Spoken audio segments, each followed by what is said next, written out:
to talk correctly, so just worried about saying like or too much. Okay, yeah. I mean, I'm from Mobile, Alabama, and I stutter, so I can barely. Okay, all right, 3, 2, 1. Hello, everybody. Welcome to the Saving Humanity podcast.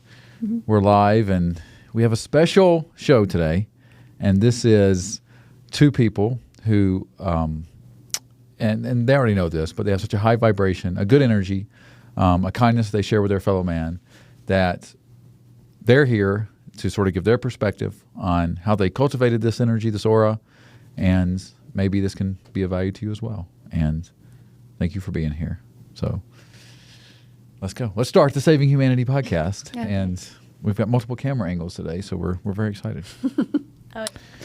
All right. Now, everyone here, including me, has had a big injury, okay? Now, mine was a neck injury, okay, which left me paralyzed for like weeks, and I had to learn how to walk again, hold a fork again. We've all had substantial injuries. What did your injury teach you? And we can start with you, Tiffany. What did your injury teach you about patience, about your own mortality, and about sort of how you see other people? Patience has probably been my hardest lesson. And having to ask for help, that's been tough. But it's helped me to slow down in life, and just be able to have a broader perspective of what I need, and that I don't have to do everything for everyone all the time. And it's really allowed me to have some grace with myself where and allow other people to help me. That's been the biggest thing. And the patience, it still gets away from me a lot. I'm like, I go so fast all the time. My brain is constantly just working and working. And I need kind of like just doing everything. There's a million things on my plate all the time in my brain, but I can only accomplish so much now in the day because of the way that my body works. Right. And so to have patience and just grace with myself and be able to be okay if I don't get it all done, and then be able to ask somebody else to help. Thank you. Thank you for that thoughtful answer. Mm-hmm. And Taylor, you are just by your natural state, someone who's hyper competitive, not necessarily in a negative way, but just like you want to be the best version of yourself, and you push yourself. When you were rehabilitating after the ACL, once you couldn't really do anything, you could hardly walk, you couldn't walk, you couldn't walk without assistance. What was that process for you like as you rehabilitated yourself? And then what did you learn about like maybe things you took for granted or just so on and so forth? So I definitely underestimated how hard the mental side of recovery from an injury is. The physical, it's tough, but you're given exercises that you do and you see the improvement, whereas mentally it's a whole nother battle and everyone's different, and there's no blueprint for how to not be scared of a mogul jump again.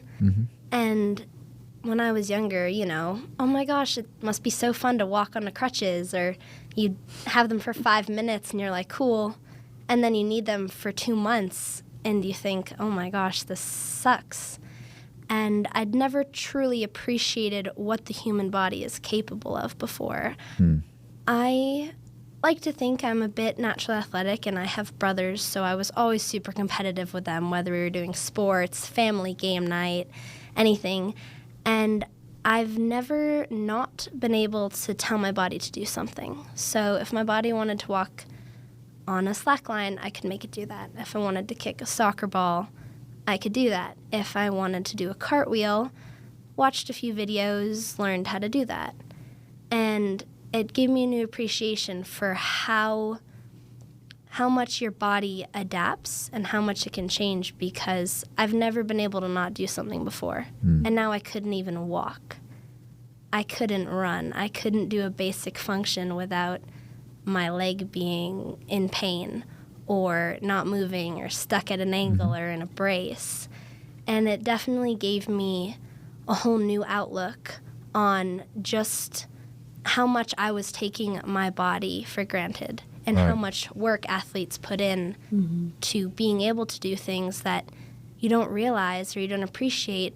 You know, if someone doesn't train to do something all the time, then they're not necessarily going to be able to do it as well just because their body's not trained for it. And so it gave me a new appreciation on how much work you actually have to put in to get good at something you really love. Right. Yeah. It's like that you know, you've heard like the 10,000 hours. I'm sure at this point you've reached way over 10,000 hours. Oh gosh, it's been technically 14 years, so Right. it's a lot of hours. 14 years to be an overnight success. That's what they always say. But and then also, guys, if you want to, you can look at that camera right there. That's our camera. So like the main one. Oh, that one. Yeah. So if you so you don't have to like talk to it, but if you want to like as someone's talking, or if you wanted to as you were talking, make a point. Okay. I mean, it does not matter at all. But Yeah. like sometimes I'll do that, so you'll see me. What you said about the mental part of it, that has been the absolute hardest part. It literally has. And that's the part I don't think anybody really takes into consideration Oh, yeah. when there's issues with your body and things you can't do. It can be absolutely soul crushing at times. Yeah. Like, for real.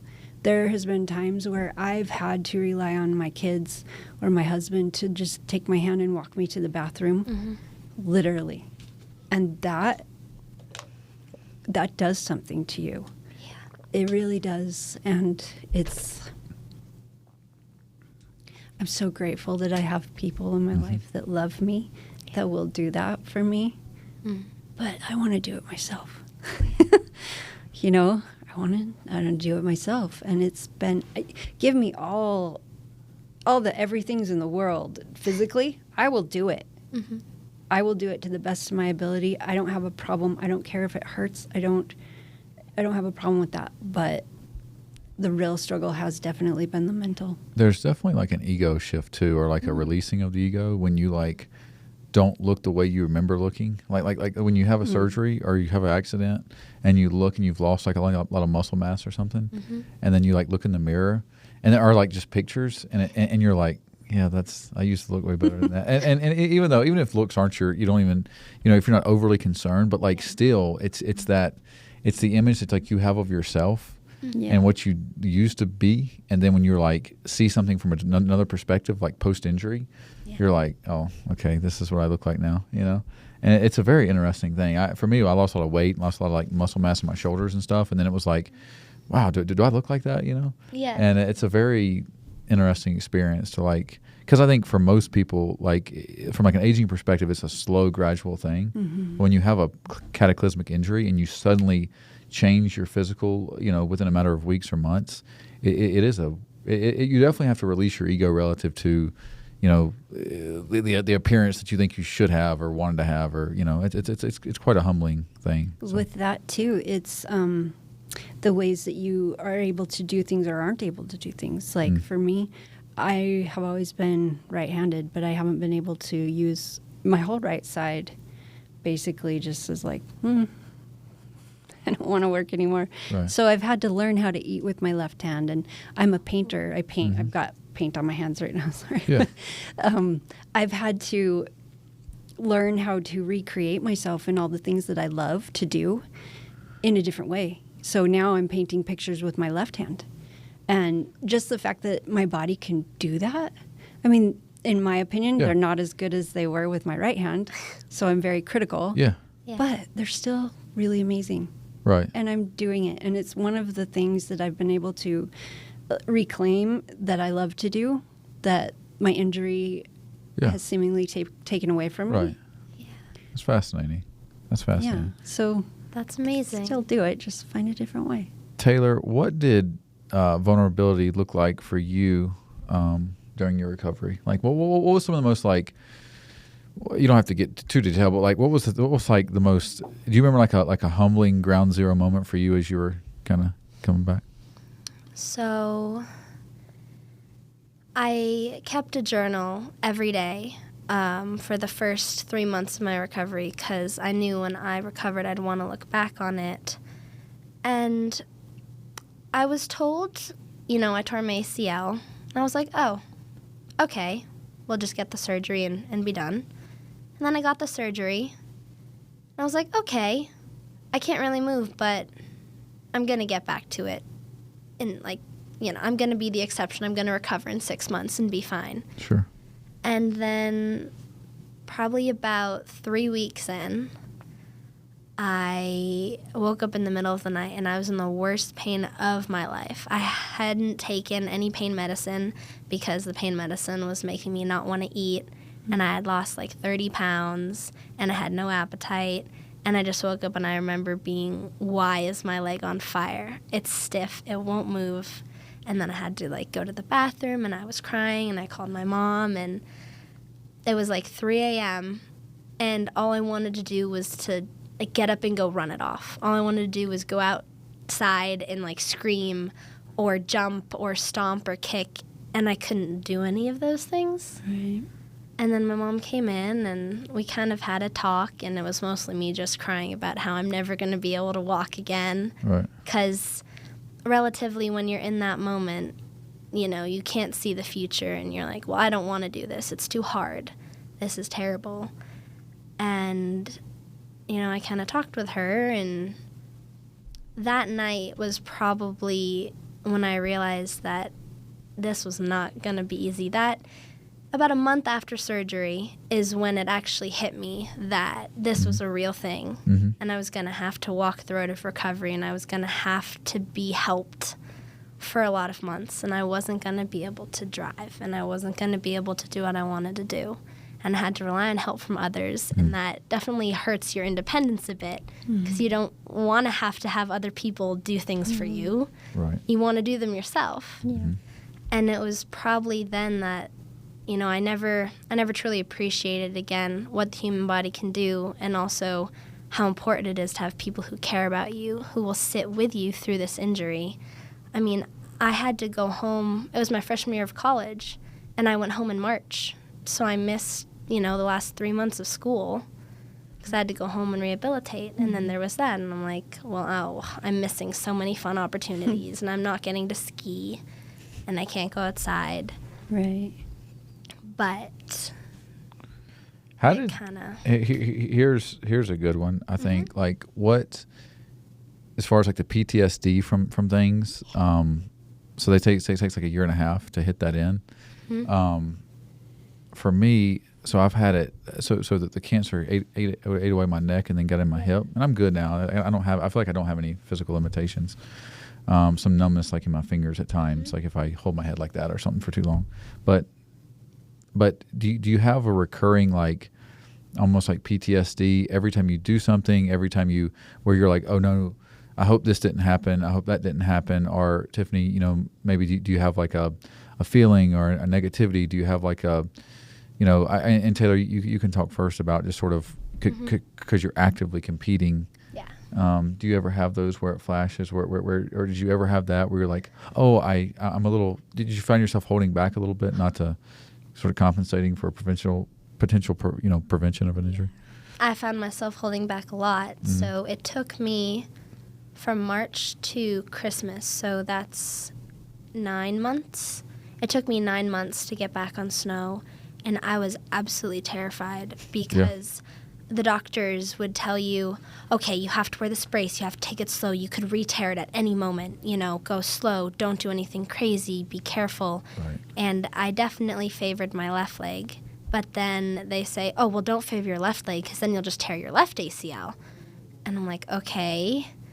And so I actually had a lot of problems with my brace because it doesn't really work with a ski boot. And so I was getting a lot of bruises, so they finally let me take my brace off, and I was so scared. But I took my brace off, and this is in end of January.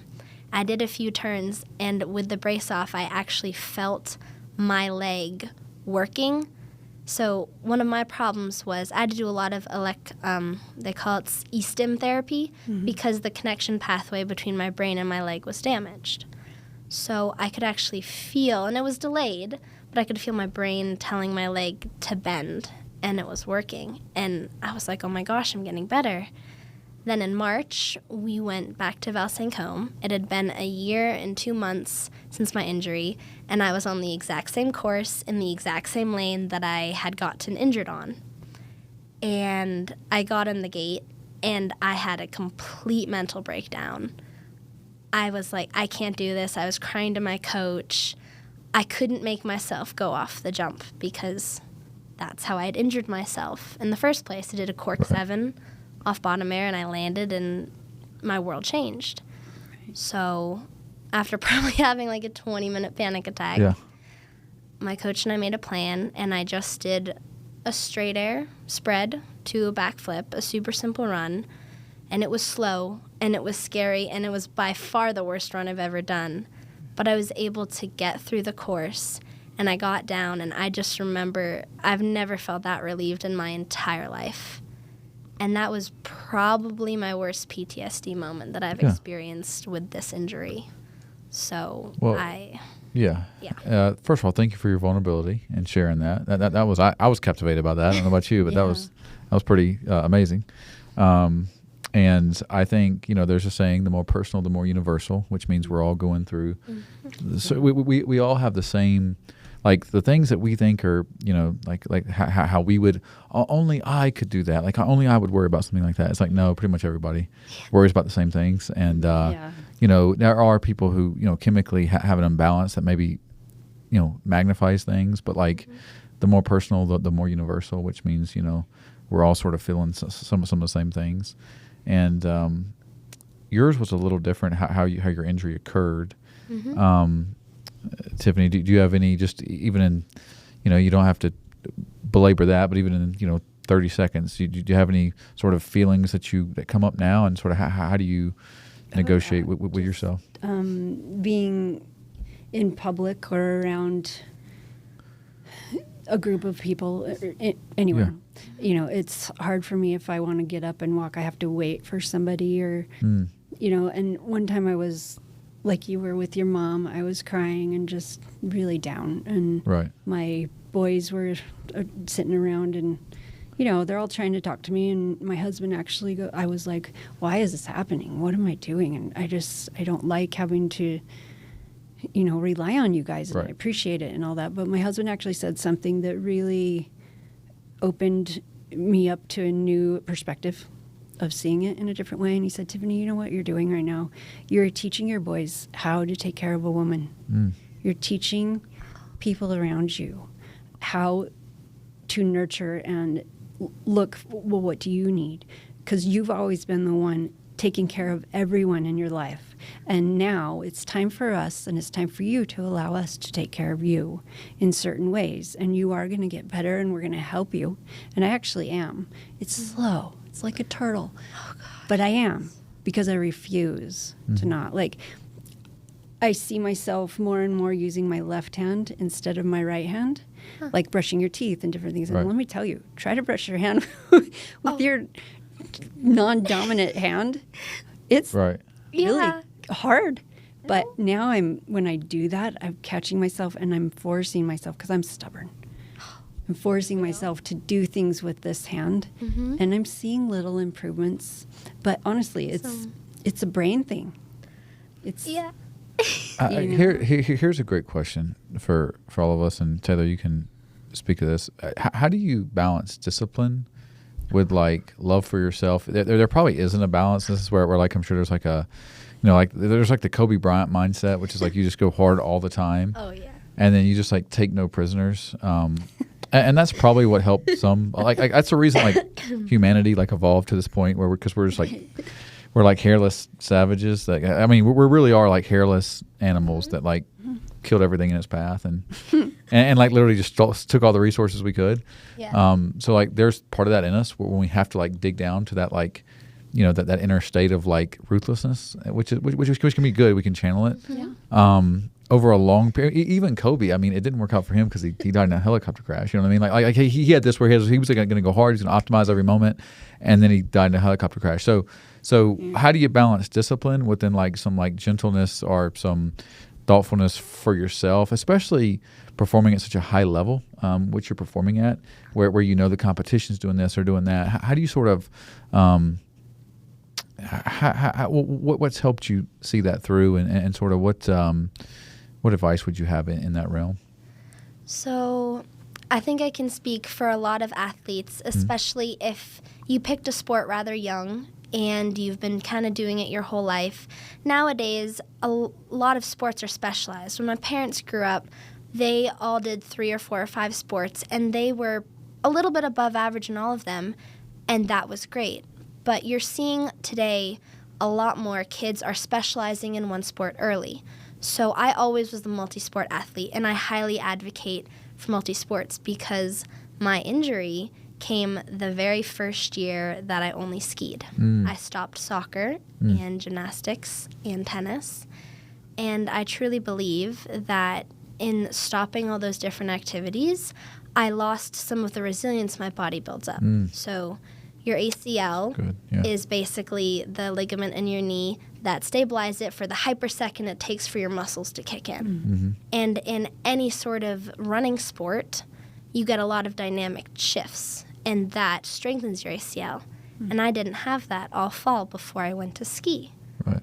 And now there's no scientific study that I did. Right. But what I've learned and what I would tell people is encourage your kids or you to do many sports, do multiple disciplines, do different exercises, try something new because it will help your body.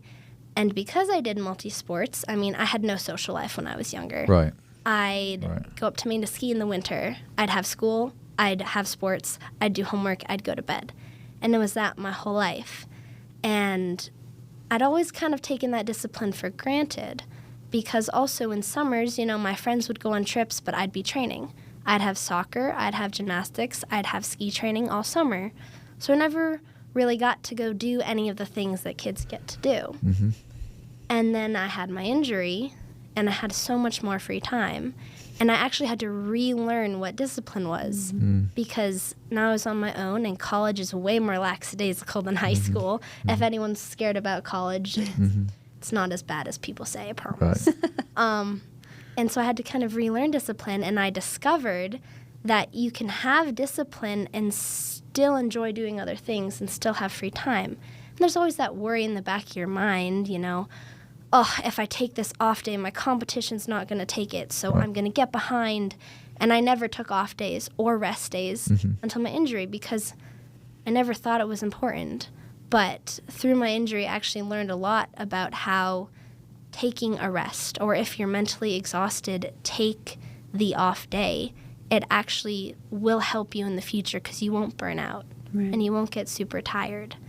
And, you know, as much as I hate having my injury, I'm grateful it taught me that. Totally. Right. They always say there's a price you pay for everything you do and everything you don't do. Yeah. And it's crazy, like, just like how we have to condition ourselves to do things, and negotiating that battle between our ears is so hard. Right. And I feel like it's interesting just to, the old, like we were talking about earlier, the more personal, the more universal. And how do you release comparison, Tiffany, about your old life, about other people, and sort of come back to your own path? How do you not, with your injury, sort of play the comparison game or the what if game, you know? Yeah, well, you have to reinvent yourself. When you come to a fork in the road where, you know, your brain is fighting because you were this way, and it keeps telling you, no, this is how I am, this is how I am, this is how I am. But the reality is you're not that way anymore, and it's actually this way. And you know, it might be a pendulum, a huge pendulum, and you might be able to meet somewhere in the middle or closer to where you thought you wanted to be. But as we all grow older, we're all changing. Every day we're changing. And like with discipline, that used to be a word that I thought was something that adults put on you for punishment, right? Right. But in reality, discipline is a way to truly love yourself. And if you can stand in whatever discipline you choose for your highest, you know, alignment with yourself, then that is truly an ability to love and appreciate yourself and Yeah. care for yourself No and those doubt. around you. No doubt. So I feel like it's just being able to take a really good look at where you truly are and not the illusions that you think you should be or could be or whatever, but really where you are. And coming into, alignment with that, or even just being okay with that. Sometimes that's the hardest part. Just Yeah. being okay with wherever you are, and then reinventing yourself from there, and being okay with that. Okay, yeah, I used to do this, and Right. that used to be simple. Right. Now it's not. And now I have to look inside and become slower Yep. and feel my frequency more often and look at what I'm doing now and how I'm doing it. How I used to do it, it was scattered and fast. And there was a lot. Yeah, a lot. And now I can go slower and really have more discipline and love in giving to the people and the places and the things that I'm passionate about. I think so. I guess here's one for you. What's, and this is kind of a vulnerable question, but what's, like, Taylor, what if you were honest with yourself, like, what's your biggest fear that you have? So I feel like a lot of people ask themselves and ask other people that question a lot. And when I was younger, I'd always say, spiders or drowning or some Yeah. kind of surface level fear. Yes.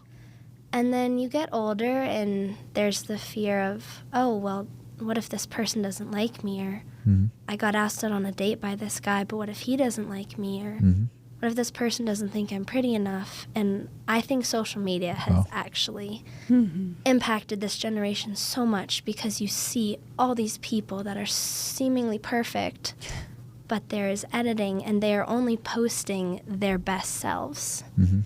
And honestly, my fear would probably change day to day. I mean, while I was Yeah. doing my ACL, my fear was that I'd never be able to ski again at the level I was. Right. And now I'm pretty much there. And, then I went through a period when my relationship ended. I was like, oh my gosh, I'm never going to find someone to spend the rest of my life with.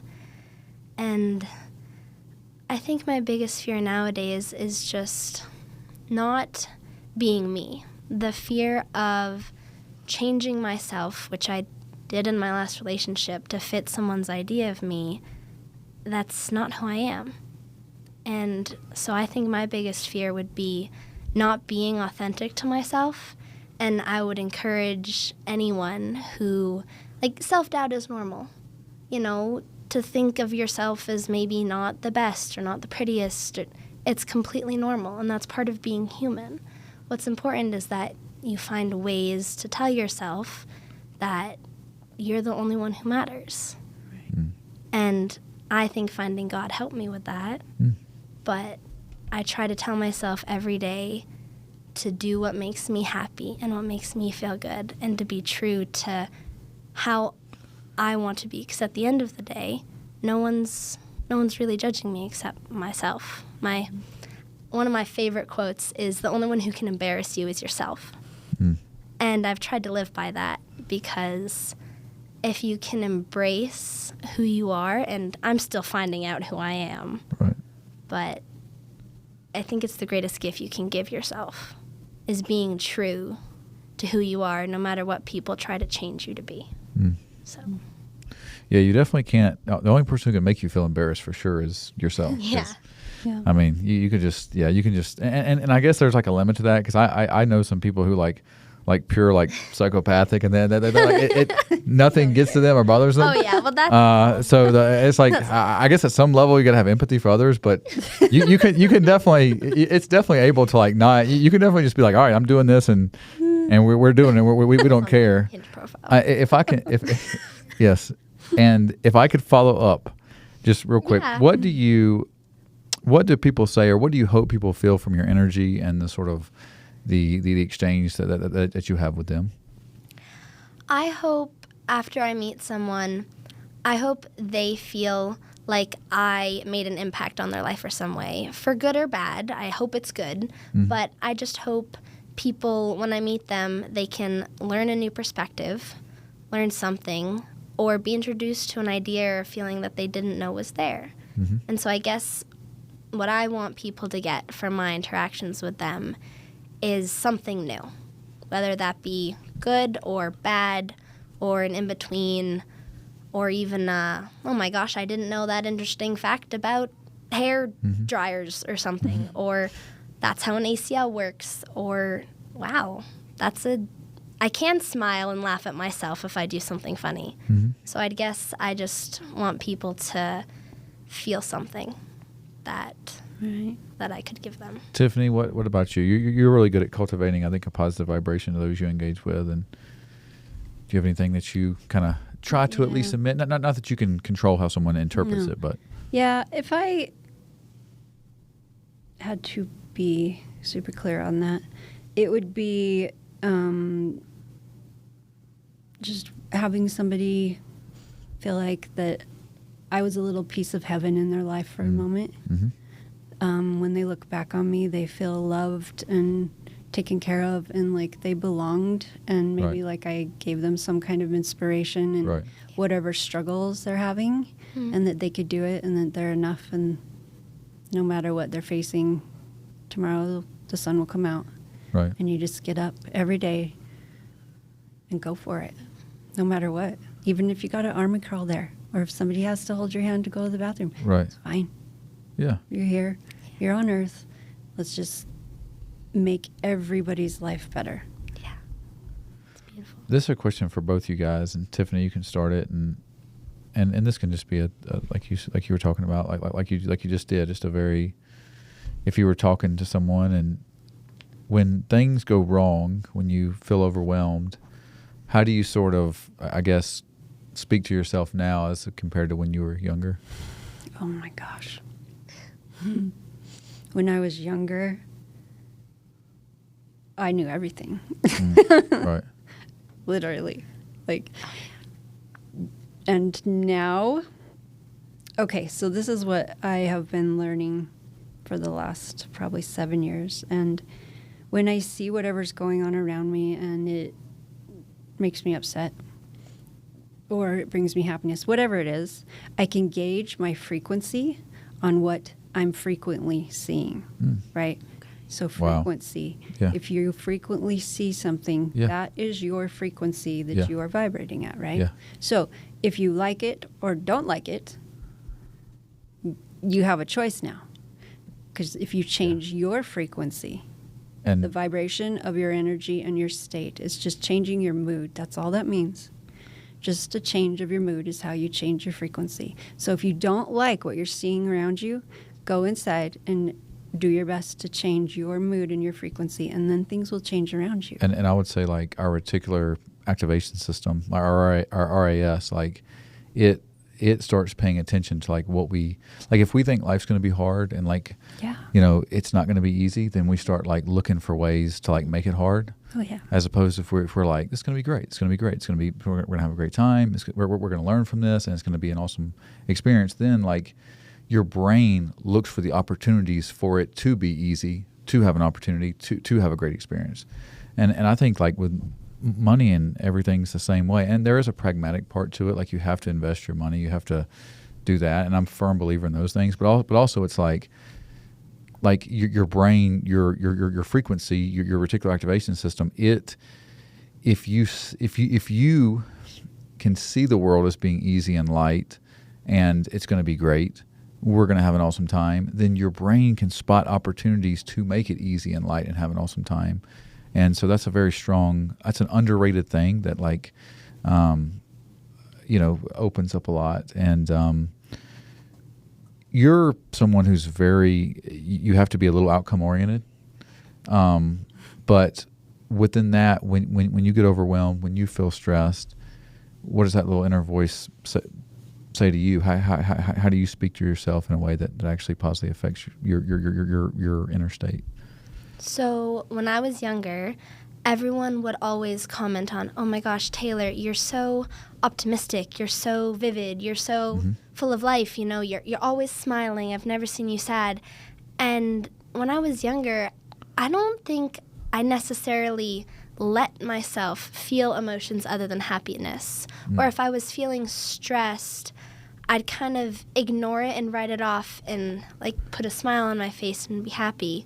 And it's only kind of recently when I hurt my knee that I discovered it's okay sometimes to be sad or a little stressed out or a little angry at yourself or at the world, as long as you kind of bring it back in afterwards. And I read somewhere that, if you just try and force a smile or put a smile on your face for a couple seconds or so, it can make you happier. Yeah. And so I'd try to do that. So I'd try to put a smile on my face if I was feeling stressed, and it actually kind of works. Right, it does. I suggest you try it. Yeah.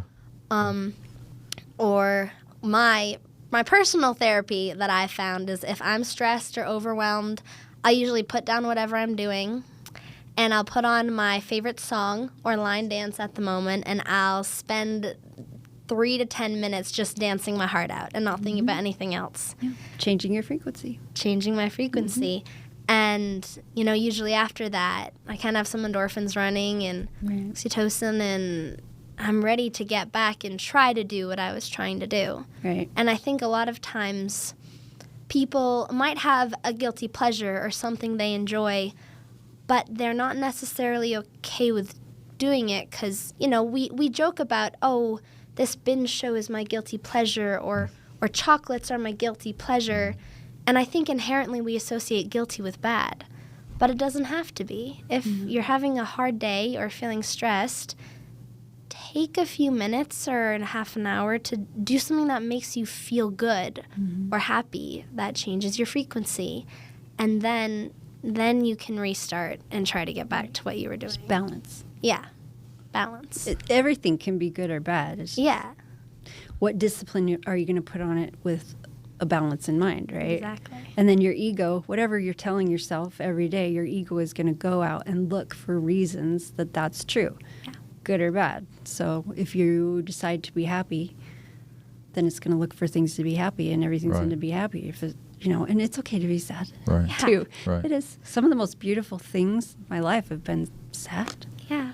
There's definitely like the moments in life that like when something really, because I agree with like being like the optimistic and the happy, and it doesn't serve you. Like the way I look at it is like we have to experience this world anyway, so we might, and of course it's easier for me because I'm, I think being a man, we're naturally more locked in like the more logical part of our brain. So we just don't have the emotion, Right. This is just like from a chemical standpoint, we just don't have. Thank God. Yeah. Because somebody has to keep us on the ground. Yeah.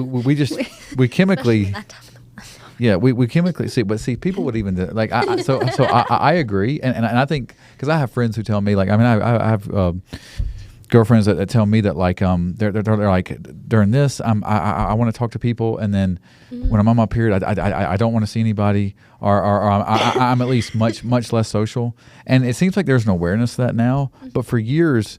And even some like folks would say that is not true, and I know for a fact it is because I've had so many people tell me that.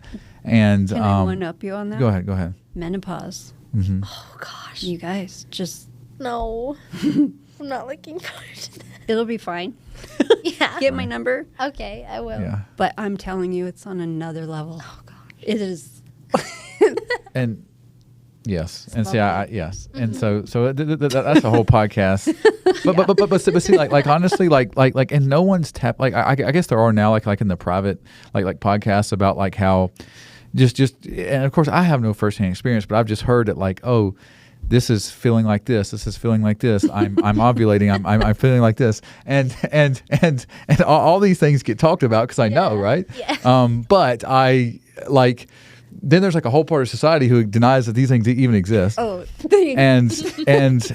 But so what I was going to say is, so I'm all about being happy and like every day, every day's a holiday, every meal's a feast. That's like something I say to myself sometimes. But like when something like strikes me, maybe you have like a heartfelt moment with someone, or you see something or see somebody you haven't seen, or something happens and it's really like takes your breath away, those are like the most deepest and profound feelings. Not necessarily happy, Yeah. but where like maybe it's like, you hear someone has passed away who you knew or something like that, and you have like this gravity within you. It really kind of lets you know that you're alive. It's a very impactful feeling. And I've said this before, but like mortality gives life meaning. The fact that we can't like just replay our life for 100 billion years, that we actually only get one of these, it makes things more significant. So maybe that's the beauty of it, that we don't get to have an act two, at least not in our present life form.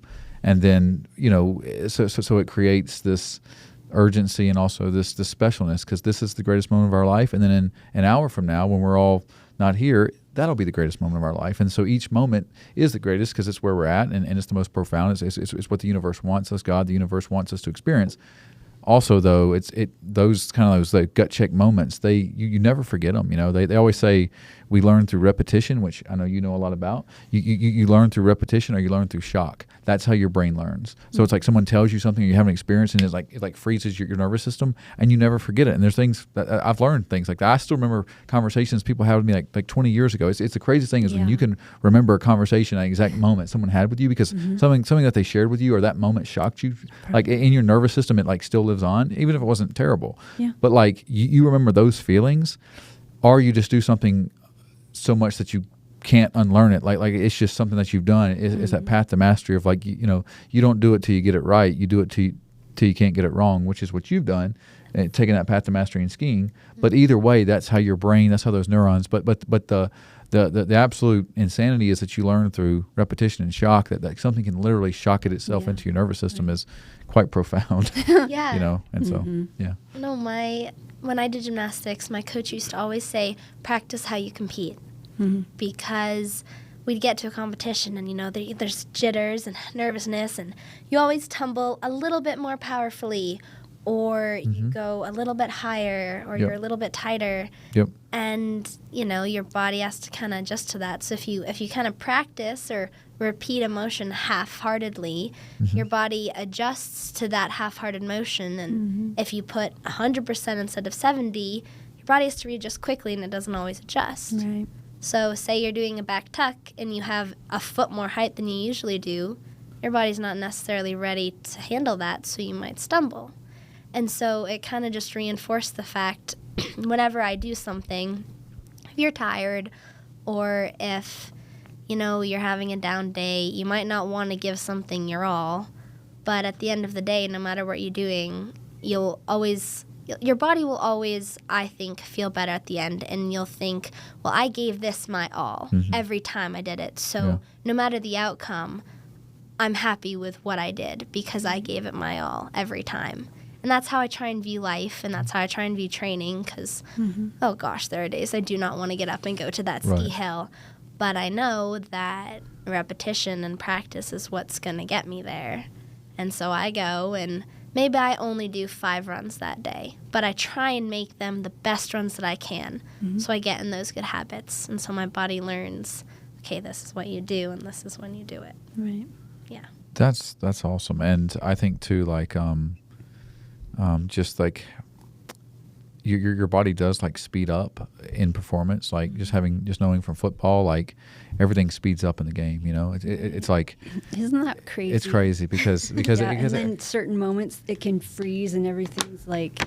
Well, and I think like you probably can like relate, like getting into like a flow state where you're like, oh yeah, you're just like everything you do just seems to work. And it's a very interesting thing how our body and our minds go together. And alignment.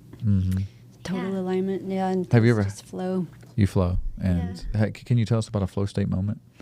Well, a lot of times, if the course is skiing, pretty good, you're on it. You're like, oh my gosh, I'm hitting all my exits, I'm hitting my turns, I'm hitting my run, and you feel so good. You kind of you get in the feeling. Now, I'm sure everyone has their thing, whether it be football or soccer or crocheting, which I love to do, their thing they're passionate about. Right.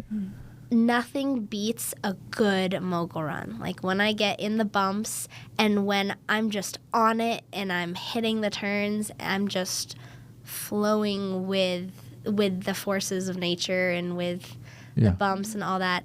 There's no feeling like that in the entire world. And I hope that everyone finds a thing that they can get that feeling with, because it's truly incredible. And now, if you take a crash or something happens, then that state gets interrupted. But until then, it's so awesome to feel that. Just kind of, you hit the right moment and everything just kind of goes away, and you're just living in the moment. And you're present. Yes, and I wonder, it's that full engagement with what you're doing, which is like addicting. And I wonder, like, how much of your natural aptitude of happiness is correlated to you being able to go out there and ski and do that. Like when I hear you talk, I can relate to that, of what you're talking about. Like I think you could too. Like hearing that, her getting that flow state, and I wonder, like, if how many times, if because you get in that flow state, that your natural, like, cortisol is lower, your serotonin, your dopamine is higher, naturally, because you can access that flow state regularly. That would be a fascinating, like people talk about people talk about like mental health and all this stuff, and like the men killing themselves. It's like, like how much of that would stop, instead of like trying to prescribe medicine, if we can all get in the flow state. Like for me, it's socializing. Yes. I love to meet people, and everyone here, you guys, and a lot of people watching, almost everybody I've met just out. Okay, now this is a thing where, but when you share freely and you just, that is a flow state. Mm-hmm. So like, I feel like that accessing that, and like I have this source within me to share with people, that like it's a gift that I'm giving to them. Mm-hmm. And then when you start having fun, and you're just like, you almost feel like your time stops and you're like walking on air, Mm-hmm. Yeah. That's how I access the flow state, because I don't have sports anymore to do it with, but I can relate completely. But for me, it's like, and it could be like when I'm editing things, or having a podcast, because even now, like time's standing still, in a way. I mean, look at how much time's gone by. But at the same time, like, accessing that for me is like, maybe I'm in my head, I don't want to talk, and I just say hello to somebody first, like, hey, how are you doing? Mm-hmm. And then it gets a little bit better, and then it gets a little bit better, and then like I'm at Natural Grocers, and I can just share freely, and or wherever, and but it starts with like baby stepping it, and then your brain gets in a flow state where you can just be like, hey, what are you doing? And like say things in a way that, like, in theory, if you were like, hey, like people would be like freaked out. But because your energy is good, men and women can just be like, okay, this guy has good energy. So it's crazy. Like our brain, before we speak, our neurons speak. So this is a fact. You can, there's a book, Emotional Intelligence by Daniel Goleman. He wrote that, and Emotional Intelligence 2.0. Our brain lights up when we talk to people. Certain people make certain. That's why like the term energy vampire is real. Somebody who's negative, low vibration, it actually wears you out. And the law of energy transfer takes effect. You actually become affected by those that you engage with. And then so if you can cultivate within you an unbelievable energy and share it, people can know, oh, this guy has healthy neurons. Therefore, they're being, something in their life is right. Let me see what it is. And that's the secret thing about like communication and social skills that people underestimate, is like, it's like so much of what you're conveying is not even the words. It's the energy that you share, and not like just man to woman. It's if you're in business, if you're doing like I can connect with almost anybody, can build a relationship when I'm flowing, when I'm at my authentic self. And yes, you have to warm it up. But see, the thing is, how you do one thing is how you do everything, which So like if you can actually talk to everybody, like if you talk to people all the time, if you're always meeting people, if you're always sharing, if you're always doing it, then like when you meet like the owner of the Dallas Cowboys, like when I was in football business, or when you meet someone you want to talk to, you just flow because you've already talked to the custodian, you've already talked to the person at the door, you've already talked to this person. And so you're always becoming, you're always, training for the big show. You're always training for the big show, even when no one's around. And so that engagement with life, I think what I'm trying to tap into, Tiffany, is like 100% engagement in life. Like, what activities can I have where I'm fully engaged? Not like I'm scrolling on my phone because I'm bored. No. Like, I'm fully engaged Right. That's the flow state, and that's like the most. That's us at our essence right there, because that's how we survived. There's no way we could have survived throughout human history, with all the animals on Earth, with all the stuff that we had to overcome. I mean, we were not always in this human form. You know, we were different species at one point, and that ability to like overcome our own anxiety, our own fear, and that's what a flow state will give you. It makes you fearless, and life becomes limitless. And would you like to add anything to that? Of course. Yeah, I actually used to work for a chiropractic office in Tahoe, and just me doing what you do, being nice Yes. and pleasant, and Yes. you know, Yeah. I was the CA there, and this gentleman and his wife used to come in and get adjusted all the time, and we just became friends. No big deal.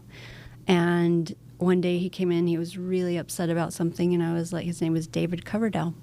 And you guys are really young. You probably don't know who David Coverdale is, but he is the head singer of a band called White Snake. Okay.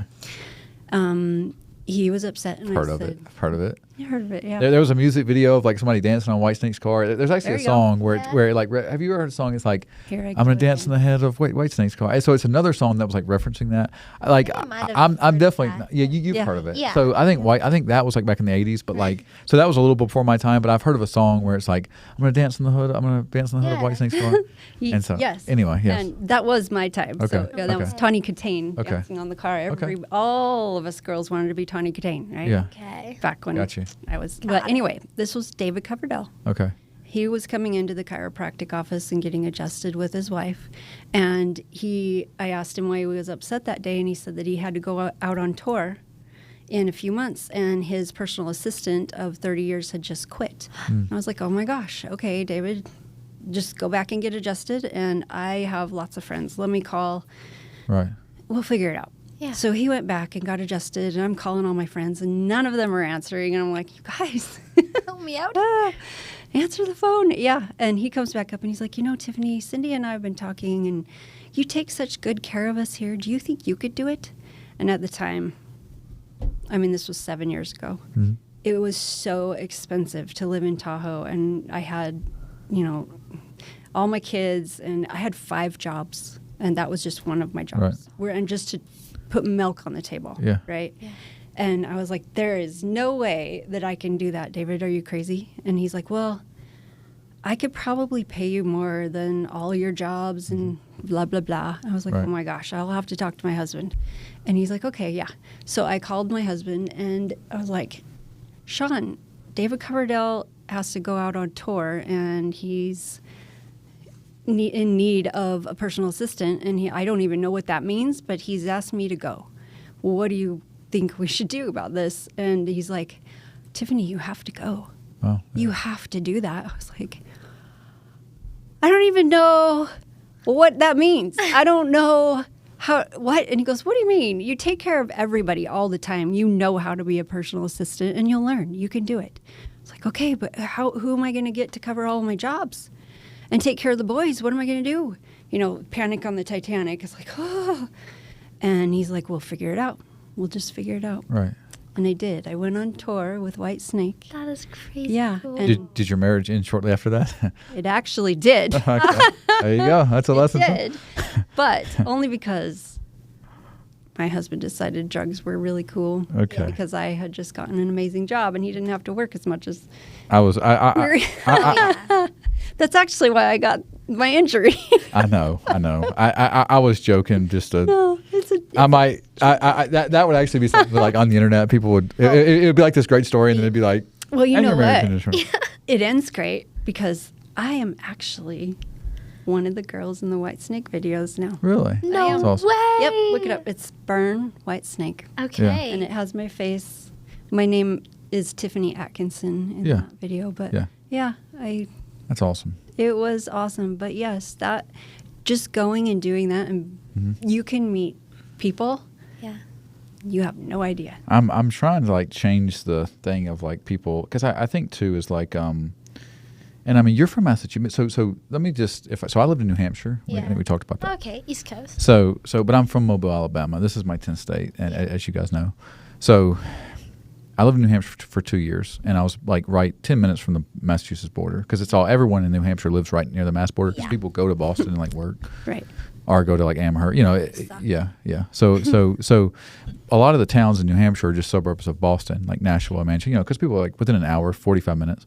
Mm-hmm. And so when I lived in the Northeast, I never lived like in a very homogeneous place like that. It's so different than like, I mean, I'm not about Massachusetts. Massachusetts is, but like New Hampshire, Maine, Vermont, very European, right? Mm-hmm. But it's such a different, it can be a lot of great people. Some of my best friends still to this day, but such a different energy than like. Yeah. And I had already lived in like 7 states. Okay, so I'd already lived all over the country, and so I had lived in the north and places that like far from my house, where I grew up. But the Northeast is because there's so many people in such a small area. Mm-hmm. It's not like you won't be walking and like you're going to the door and hey, how are you doing? You do that, and I think people in like small towns can do that. Mm-hmm. But like the Northeast in general, there's just so much. People just have hardened where they don't do that, and I don't think it's like a negative. It's more just like they can't because it's so many people. I really don't know the reasoning. Yeah. But it was for me such a unique thing where the first time I ever walked into a door, I'm like approaching and there was some guy there and I was like, hey, how are you doing? And he's like, what? And because he thought that maybe I wanted money or something because like when you're like in New Hampshire, it's all white and then like people like the ghettos are people that look like us and then they're strung out on drugs and they're homeless and kind of like Salt Lake. So there's a lot of similarities. So Salt Lake's, yeah, because I mean, but you just it's not like when you're going to the same door at the same time at Walmart, you're not going to be like, hello, how are you? Now I do it, Yeah. but maybe people hear my accent, maybe I just don't care, and then when I would do it and somebody wouldn't react, I just didn't care. But your energy is so unique because you grew up in that world, and you're still really outgoing and nice.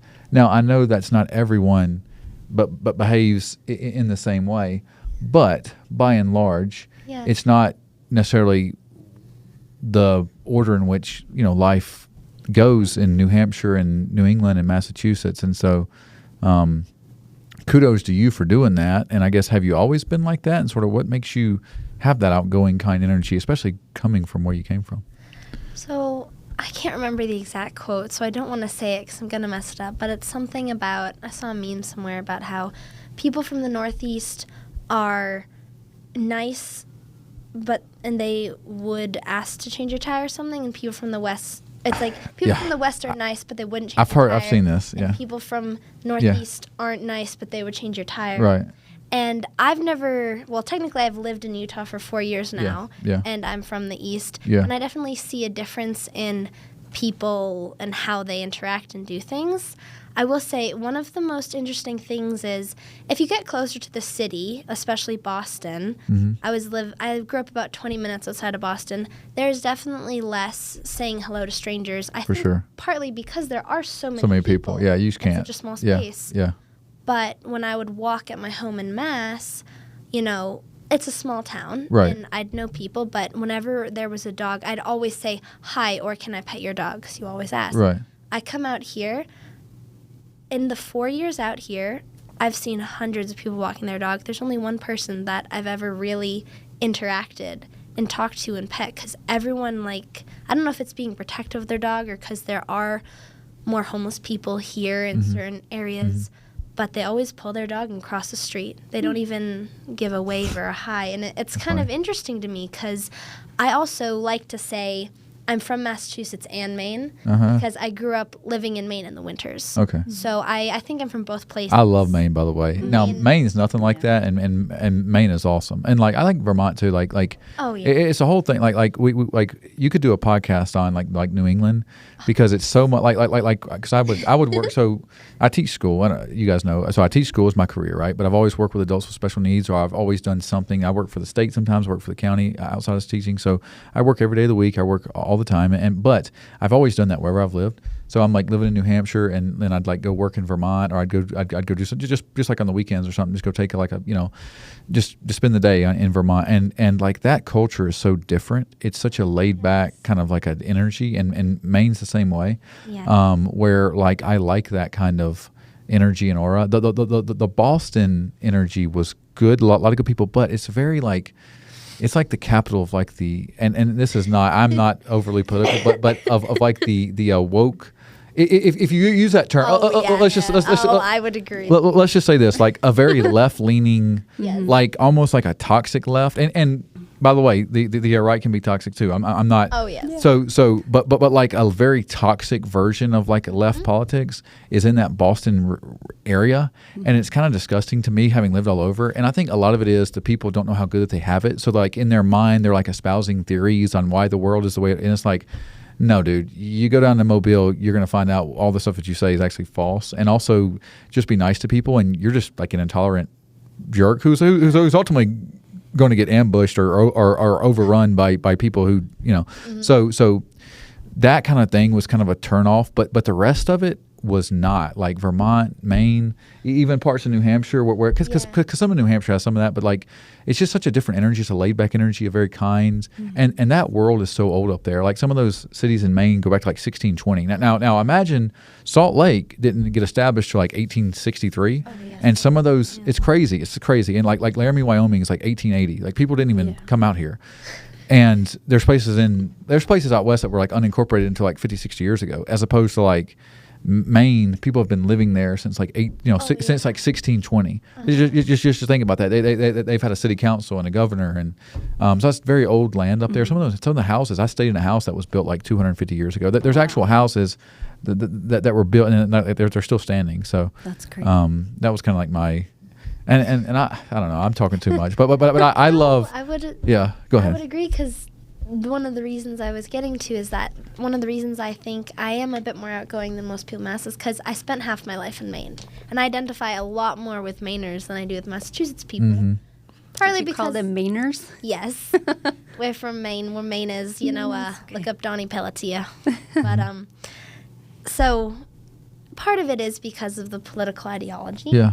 I've always liked the people from Maine more because, Yeah. and meeting people not from New England, there's a lot of privilege in Mass that they don't realize how privileged it's so they ridiculous. are. It's so ridiculous. And Yeah. living in Maine for a bit, Yeah. and there's a lot more, you could say, redneckery or Yeah. suburbs in Maine, because there's a lot more rural space, so blue-collar jobs Yeah. and all that. Yeah. And it gave me a really different perspective, and Yeah. I think it made it hard to live near the city because Yeah. there's so many wealthy people in the city, and they don't quite realize that there's a lot of things they don't understand, and Correct. they can have an idea, but it's a half idea because they don't actually know Yeah.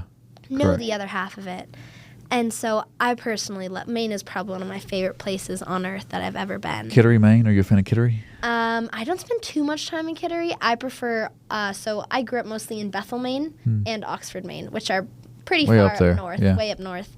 And Is that past our Arcadia? yeah, it's a couple hours southwest of Acadia-ish. And like we have neighbors in Maine where we go and ask them for eggs, or we'll say hi on our walks. Like we know everyone, and it's just such a different community. And I think that's part of the way why I am, because I was lucky enough to have that opportunity to live in multiple places where people are just so much nicer.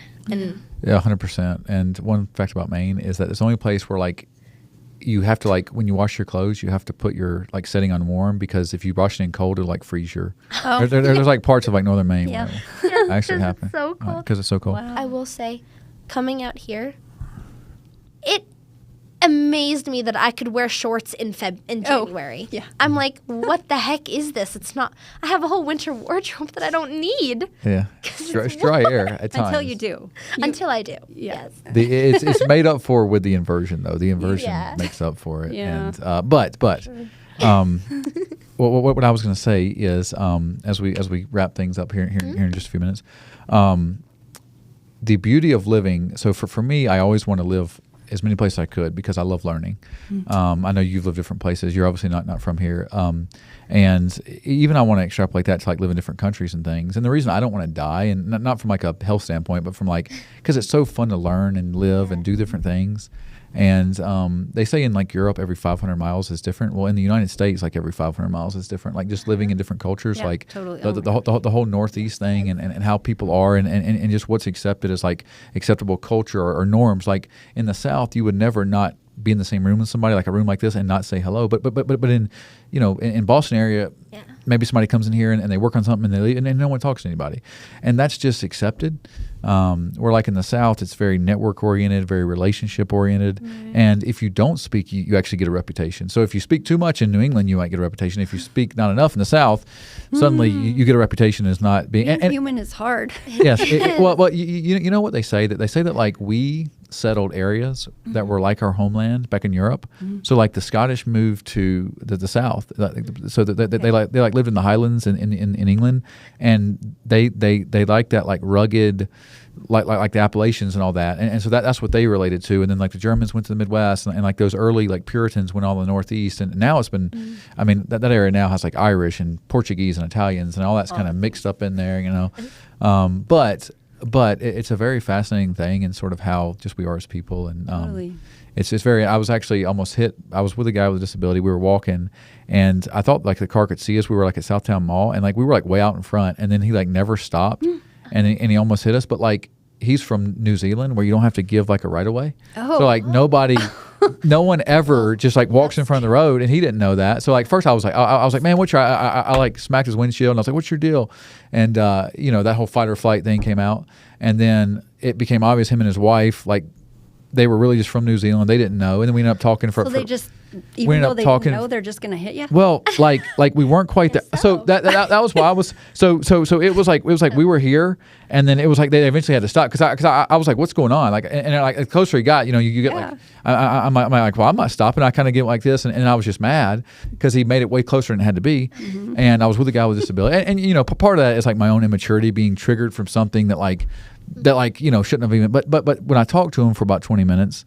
He was like really a good guy, but just in New Zealand, they don't have you can't just like walk in the road, and so it's so interesting how like the cultures, the things that we're ingrained in us, and I think it's from like a bigger picture perspective, like behaviors and stuff, how we get certain behaviors in our head or things that are taught to us as kids, how they live with us forever because in our brain we're like, oh no, I shouldn't speak my truth or I shouldn't express myself the way I need to because I was taught not to, as opposed to like a different culture where that's like accepted, and then now it's like, well, that person would find it offensive if that, but then that person would be like, well this person, is dumb because they're not speaking up or saying what they want. So it's a fascinating thing how like things that we're taught lives in us, and Well, yeah. And stops us from living. it stops us from living in a way. For me, mine was witnessing my grandfather. He was one of probably the most amazing humans to walk this earth. He grew up Mormon. He was in World War II. He had some trauma in life, but he was the most genuine, kind-hearted human in the world, and he was friends with anyone who crossed his path, from a baby to a 90-year-old. It doesn't matter. And when he passed, oh my gosh, we buried him. We had the funeral in a Catholic church. He was Mormon, and then born-again Christian, like all of the churches in town. I grew up in Blackfoot, Idaho, which is the butt crack of the universe. Okay. But it is.